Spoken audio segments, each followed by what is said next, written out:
책임 정치와 시장 경제.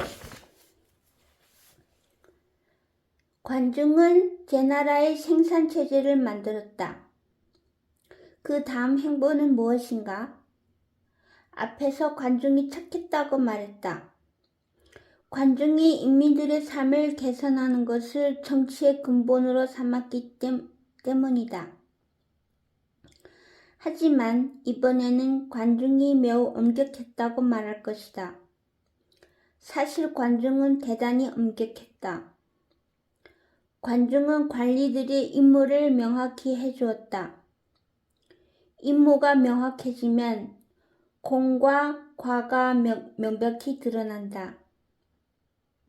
관중은 공과에 대해서 반드시 책임을 물었다. 이른바 책임 정치다. 그러나 관중은 관리할 수 있는 영역은 엄격히 관리했지만 관리할 수 없는 영역은 자율에 맡겼다. 특히 관리 영역 밖에 있는 시장 경제 영역을 인정하고 그 질서가 깨어지지 않도록 감시만 했다. 사실 이 점이 관중의 강점이다. 관중은 엄격하게 관리하지만 동시에 자율은 존중한다. 관리와 자율이 조화를 이루도록 하는 것이 관중이 말하는 정치 요체다. 많은 리더들이 자율과 관리의 조화를 표방한다. 그러나 그렇게 실행할 수 있는 사람은 많지 않다. 그것은 리더들도 기본적으로 감성의 지배를 받는 사람이기 때문이다. 사람의 행동은 관성이 있다. 그래서 관리를 중시하는 사람은 관리를 최고의 미덕으로 삼아 자유로운 상황을 불안해하고, 자유를 강조하는 사람은 뒤로 문제가 있어도 관리를 답답해한다. 관중의 관리를 꼭 해야 하는 영역만 관리했다. 그리고 관리가 필요한 영역에서도 반드시 관리할 수 있는 대상만 관리했다. 그리고 나머지 자율에 맡겼다. 관중의 이론은 오늘날의 행정학과 재정학의 전제들과도 일치한다. 오히려 오늘날보다 더 나은 점이 있다. 관중은 행정과 재정 정치를 전체로 파악했기 때문에 오늘날의 시시콜콜한 이론들보다 훨씬 포괄적이다. 관중이 책임 정치를 실시하다. 관중이 보기에 관료들은 공과 과에 대한 책임을 져야 한다.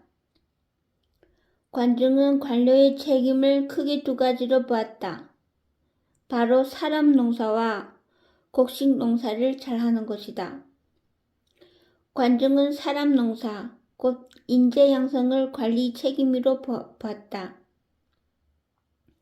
인재를 국가의 요체로 보았다는 점이 관중과 제환공이 다른 주자들보다 먼저 출발할 수 있었던 핵심 요인이다.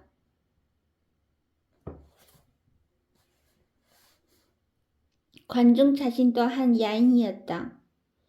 제나라의 수십만 호 중에서 얼마나 많은 인재들이 있겠는가? 관중은 이런 인재들을 써야 한다고 생각했다.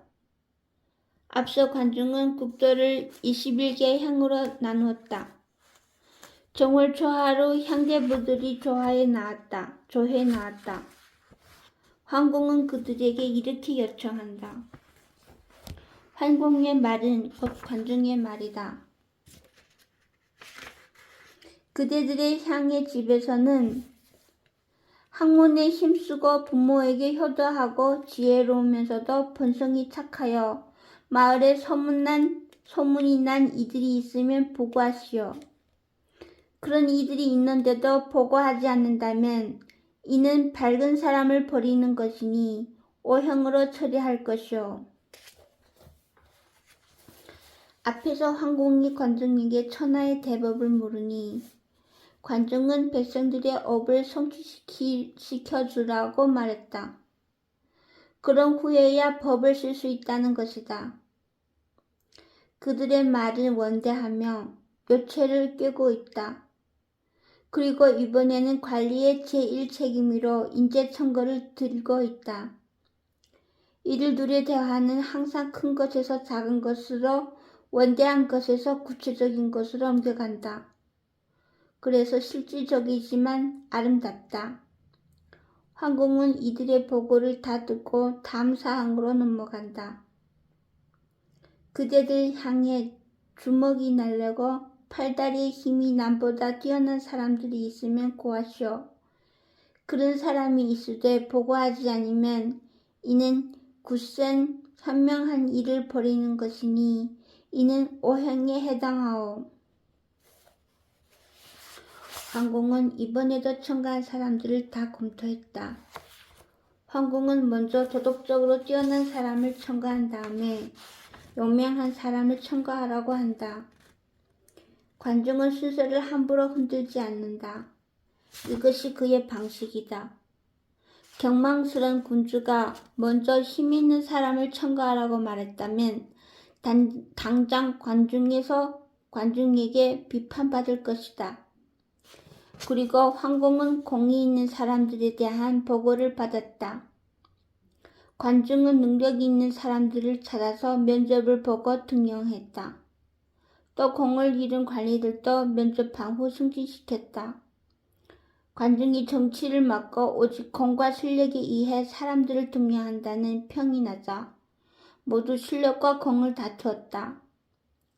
이렇게 된 것은 바로 관리들의 책임을 명백히 해주었기 때문에 가능했다. 관할 구역에 사람을 청구해서 공을 잃으면 청구한 사람이 명망이 올라간다. 그러니 모두 열심히 인재 발굴에 앞장선 것이다. 국씨와 고씨는 자신들의 향에 대해 책임을 졌고 황공은 자신의 직할지에 대해 책임을 졌다. 국씨가 청구한 사람과 고씨가 청구한 사람들의 공업이 선명하게 드러났으니 이들은 선의의 경쟁을 하게 되었다. 관자 입정은 국가를 다스리는 근본을 세 가지로 정리했다. 모두 인재에 관한 것이다. 군주가 살펴야 할 것은 세 가지다. 하나는 덕이 그 사람의 지위와 맞는지 살피는 것이다. 둘은 공이 녹봉과 맞는지 살피는 것이다. 마지막으로 능력이 그 자리에 맞는지 살펴야 한다.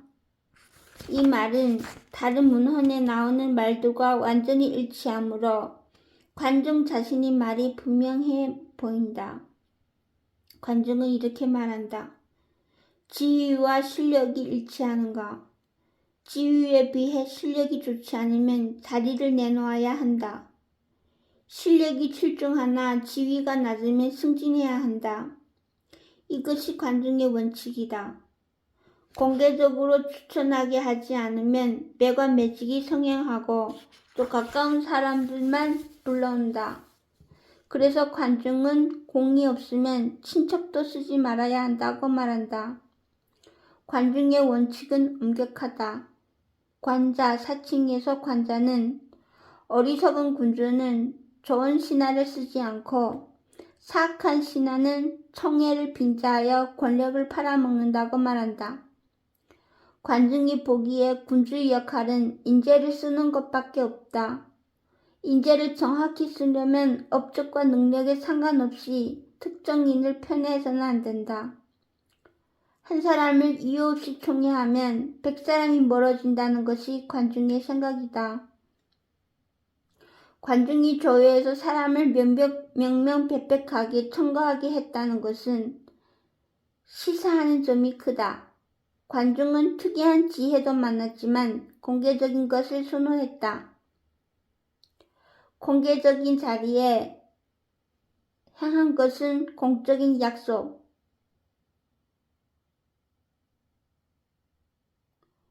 된다. 관중은 몰래 술자리에서 자신이 좋아하는 사람을 청구하지 않는다. 공개는 인사의 기본이다. 공자가 관중에게 해를 입은 사람도 그를 원망하지 않았다고 한 말은 바로 이런 이유 때문이다. 관중은 특이한 지혜도 많았지만 공개적인 것을 선호했다. 공자가 관중에게 해를 입은 사람도 그를 원망하지 않았다고 한 말은 바로 이런 이유 때문이다. 관중은 광장을 선호했다. 밝은 광장에서 거론되고 처리되는 일에는 의심이 생기지 않는다. 관중이 정치의 근본을 수백만 농민의 삶으로 본 것도 마찬가지다. 제 나라에는 실력이 있으면 등용된다. 관중을 보라. 그도 외국인이지 않은가. 이제 황공은 지방의 관리들을 불렀다.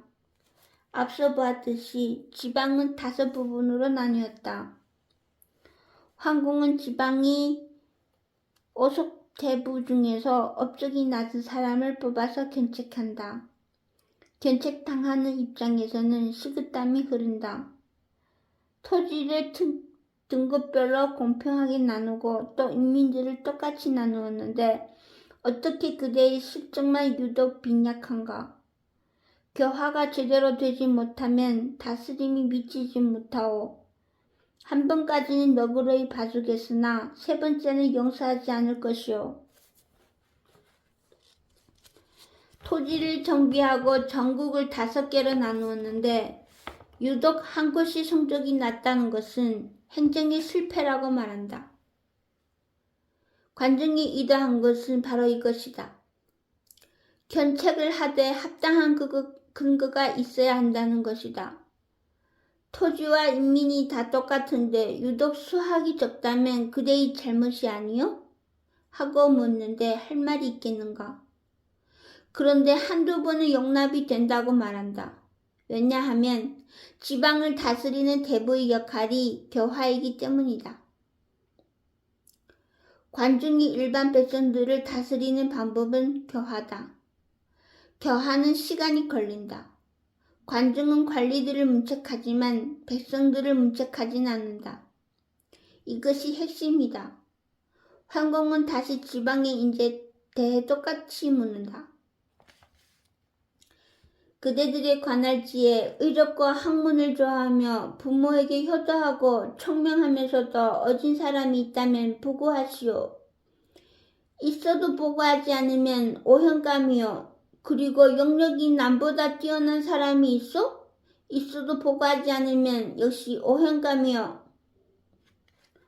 황공은 지금 국가의 근간인 농업생산에 실패한 대부는 3번 잘못해야 벌을 주겠다고 하면서 인재를 첨가하지 못하면 바로 극형을 가하겠다고 한다. 물론 이 말은 실제로 당장 벌을 주겠다는 것이 아니라 자신은 인재를 가장 중시한다는 뜻일 것이다. 세금은 덜 걷어도 기회를 주지만 인재를 첨가하지 못하면 바로 면책한다는 것은 당시로서는 획기적인 발상이었다. 그러자 제 나라의 지방민들 중에 실력이 있는 사람들은 모두 발탁되었고 죄가 있는 사람은 바로 벌을 받았다. 이런 상황에서 선비들이 제 나라로 몰리고 농민들도 제 나라의 통치를 받겠다고 하는 것은 당연했다. 이리하여 제 나라의 인구는 날로 늘어났다. 맹자가 인의를 펼치는 군주 아래로는 아이가 부모를 찾듯이 백성들이 모일 것이라고 한 선례가 여기 있었던 것이다. 물론 관중이 인의의 정치만 한 것은 아니다. 그러나 인구 확보 경쟁에서 성공한 것은 사실이다. 기록은 사람들이 제 나라로 물밀듯이 밀려들어 갔다고 전해준다. 훗날 청태종이 땅을 얻는 것은 기쁘지 않고 오직 그 백성을 얻어야 기쁘다고 한 말과 비슷하다. 관중은 청태종처럼 정복가는 아니었지만 백성을 얻는 경쟁의 중요성을 알고 실천한 지도자였다. 관중은 엄격히 관리한다. 그러나 관리하기 전에 기준을 제시한다. 그리고 관중식 관리의 중심은 인재였다. 관중은 신하였지만 군주의 자질이 있었다.